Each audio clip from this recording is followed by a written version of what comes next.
የጥርስ ሳሙና እንደዚህ ታምረኛ ነው። ሩዝና የጥርስ ሳሙና ሲደባለቅ ኃይለኛ ሙጫ ይሆናል። የጥርስ ሳሙናና ቢራ ነጭ ጫማውን ወደ ነበረበት ይመልሳል። የጥርስ ሳሙናና የልብስ ማጠቢያ ሳሙና ከጫማው ላይ ነጠብጣቦችን ያስወግዳል። የጥርስ ሳሙናና የዕቃ ማጠቢያ ሳሙና መስታወቶችን ይጥረጉበት፣ አንጸባራቂ ያደርገዋል።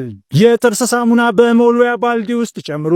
ወለሉ እንደ አምፖል ያበራል። የጥርስ ሳሙናና የልብስ ማጠቢያ ዱቄት የወለል ንጣፎችን ሙሉ በሙሉ ያጸዳል። ነጭ ልብሶ ወደ ቢጫነት ሲቀየር ምን ማድረግ አለቦት? ልብሱን ይጥሉታል?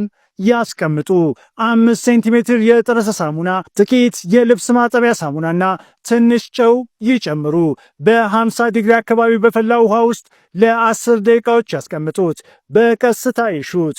እናም ልብሱ አዲስ ይሆናል። የወርቅ ወይም የብር ጌጣጌጦን ከቆሻሻ ለማጽዳት ወደ ጌጣጌጥ መደብር አይሂዱ፣ ሊጎዳ ይችላል። የጥርስ ሳሙና፣ ጨው፣ የዕቃ ማጠቢያ ሳሙናና ነጭ ኮምጣጤ ጨምሮ በደንብ እንዲሟሟ ያድርጉት። ለ10 ደቂቃዎች ይጠብቁ። ከዛም በጨርቅ ያጽዱት። የወርቅና የብር ጌጣጌጦ እንደ አዲስ ያበራል። ለበለጠ ተግባራዊ ምክሮች ፎሎ ያድርጉን።